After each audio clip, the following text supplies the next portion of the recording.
Magandang araw mga kapatid, mga ka-faith sa pananampalataya. Kumusta ang inyong umaga? Alam kong marami sa atin ang gumigising na may mabigat na pasanin, lalo na kung tungkol sa pera at mga pangangailangan. Minsan parang ang hirap humanap ng solusyon at tanging himala na lang ang hinihintay natin. Tama ba? Kaya naman ngayong araw, samahan ninyo akong manalangin at humingi ng gabay at biyaya mula sa ating Panginoon. Hindi tayo nag-iisa sa laban na ito.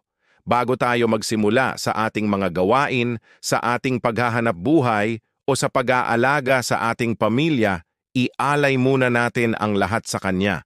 Tayo'y pumikit saglit, huminga ng malalim at buksan ang ating puso.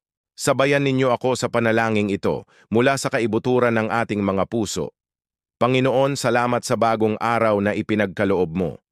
Salamat sa panibagong pagkakataon na mabuhay at makasama ang aming mga mahal sa buhay. Bago pa man ako humingi ng anuman, alam mo na ang laman ng aking isip at puso. Alam mo na ang aking mga pangangailangan at mga bigat na dinadala.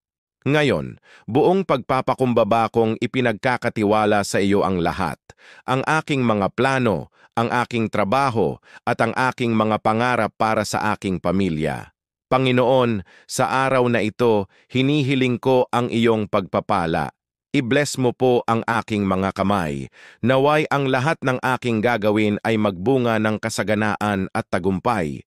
Gawin mo akong daluyan ng iyong biyaya, hindi lamang para sa aking sarili, kundi para na rin sa mga taong nakapaligid sa akin. Buksan mo po ang mga bintana ng langit at ibuhos ang mga pagpapalang hindi namin inaasahan.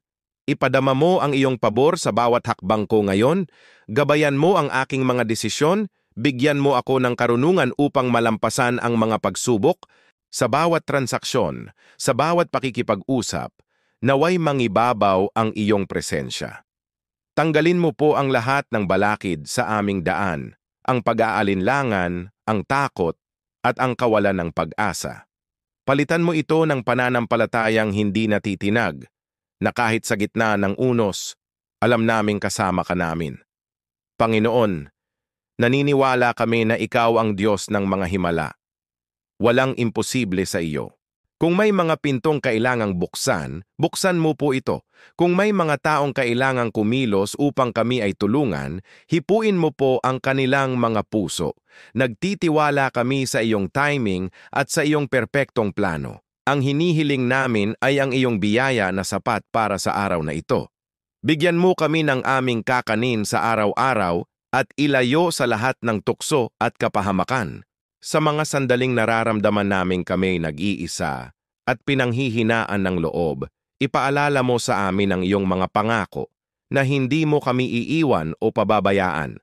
Tulungan mo kaming maging masipag, maging tapat, at maging mapagpasalamat sa lahat ng bagay, maliit man o malaki. Ang lahat ng ito ay aming dinadalangin ng may buong pagtitiwala at pasasalamat.